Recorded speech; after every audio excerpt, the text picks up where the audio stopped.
तो आज हमारे सामने विश्लेषण के लिए एक काफ़ी अनोखा दस्तावेज है।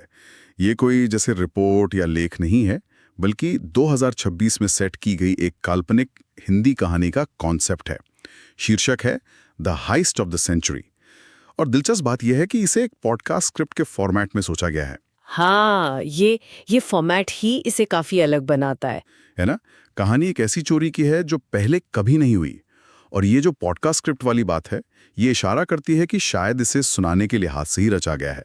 जैसे इसमें ध्वनि प्रभावों का जिक्र है, टिक टिक करती घड़ी, तिजोरी खुलने की आवाज। हाँ बिल्कुल, वो माहौल बनाने के लिए। हाँ, माहौल तो है ही, पर ये सुनने वाले को सीधे एक्शन में ले जाने का एक क्लासिक तरीका भी है, टेंशन बढ़ाने के लिए तो खास तौर पर। बिल्कुल।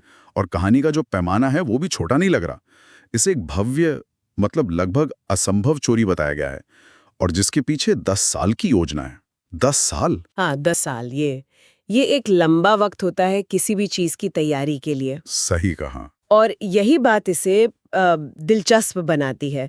10 साल की योजना, ये सिर्फ घटना कितनी बड़ी है ये नहीं दिखाता, बल्कि इसके पीछे जो दिमाग है, उसकी सोच की गहराई, उसका धैर्य, उसको भी दिखाता है। आजकल की इतनी तेज दुनिया में इतनी लंबी योजना वाली कहानी वो अपने आप में ध्यान खींचती है। हाँ, ये बात तो है। ये सिर्फ एक चोरी नहीं लगती फिर, बल्कि कोई जुनून, कोई मिशन जैसा लगता है। बिल्कुल। और कहानी का फोकस भी शायद इसी मास्टरमाइंड पे ज्यादा है, सिर्फ एक्शन पर नहीं। इसमें मास्टरमाइंड का एक संवाद है, गलती है सोचना कि तुम मुझे समझ गए। ये लाइन किरदार में एक रहस्य डाल देती है ना? हाँ, निश्चित रूप से। ये संवाद जो है वो आम क्राइम थ्रिलर से थोड़ा हटकर लगता है मुझे। अक्सर मास्टरमाइंड अपनी होशियारी दिखाते हैं बढ़ चढ़कर, लेकिन यहाँ किरदार अपनी जटिलता की बात कर रहा है कि उसे समझना मुश्किल है।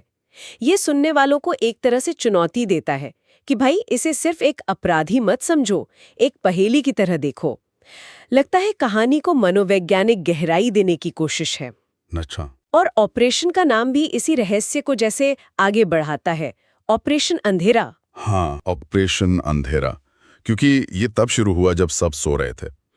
इसमें एक टीम है, समय कम है, और हर कदम को पुलिस के खिलाफ शतरंज की चाल जैसा बताया गया है। ये सब तो क्लासिक हाइस्ट फिल्मों वाले तत्व लग रहे हैं। हाँ, ये तत्व तो जॉनरा के हिसाब से बिल्कुल फिट है। टीम, टाइम का प्रेशर, पुलिस से मुकाबला। लेकिन यहाँ एक और मोड़ है। पुलिस जाहिर तौर पर पीछा कर रही है, पूरे संकल्प के साथ, मगर मास्टरमाइंड कहता है कि उसने छिपने की योजना ही नहीं बनाई। क्या?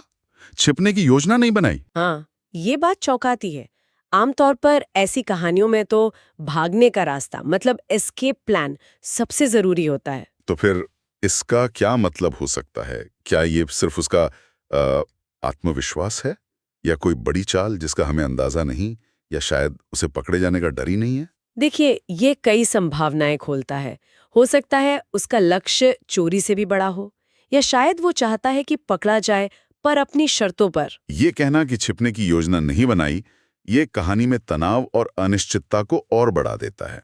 और ऊपर से ये जिक्र कि ये दुनिया की सबसे बड़ी चोरी का माल है, तो दांव और ऊंचे हो जाते हैं। कहानी में एक संदेश देने की भी कोशिश नजर आती है कि असली ताकत दिमाग है, बंदूक या पैसा नहीं।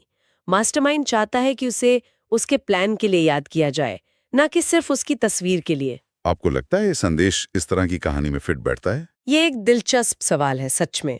अक्सर क्राइम कहानियों में नैतिकता का मामला थोड़ा धुंधला सा होता है।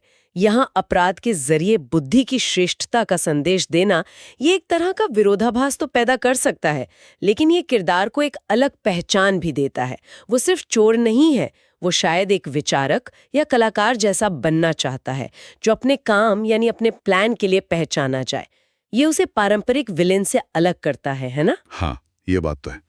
उसे एक अलग आयाम देता है। और फिर कहानी के अंत में एक और बात है, वास्तविकता और सपने के बीच की रेखा को धुंधला करने की। सूत्र कहता है, एक कहानी जो सच भी हो सकती है और सपना भी। ये पहलू कहानी को कहाँ ले जाता है? ये अस्पष्टता कहानी को यादगार बना सकती है। क्या ये सब वाकई हुआ, या ये किसी के दिमाग की उपज है, या शायद चोरी किसी भौतिक चीज की नहीं बल्कि किसी विचार की है, किसी धारणा की। ये सुनने वाले को सोचने पर मजबूर करता है, उन्हें कहानी का एक तरह से हिस्सा बना देता है। ऐसी अस्पष्टता अक्सर कलात्मक फिल्मों या साहित्य में देखने को मिलती है। तो अगर हम इस पूरे कॉन्सेप्ट को देखें, मतलब सार निकालें, तो मुख्य बातें क्या उभर कर आती हैं? एक अभूतपूर्व चोरी की योजना 10 साल में बनी, एक बेहद चालाक रहस्यमयी मास्टरमाइंड जो कहता है कि उसे समझना मुश्किल है, और बुद्धि की ताकत का संदेश जो अपराध के जरिए दिया जा रहा है। बिल्कुल। और सबसे महत्वपूर्ण बात शायद ये है कि अंत में ये एक विचार छोड़ जाता है, एक सवाल जिसका जवाब सुनने वाले पर निर्भर करता है। स्क्रिप्ट का अंत इन शब्दों से होता है, ये कहानी अब तुम्हारे हाथ है, समझ आए या समझ जाओगे। ये एक खुला अंत है, एक पहेली की तरह। ये श्रोता को सोचने के लिए उकसाता है कि इस नाटकीय चोरी, इस रहस्यमयी मास्टरमाइंड और इस पूरी कहानी के पीछे का असली मतलब क्या हो सकता है। क्या ये महज एक थ्रिलर है या कुछ और गहरा है? इसका जवाब शायद सुनने वाले को खुद ही तलाशना होगा।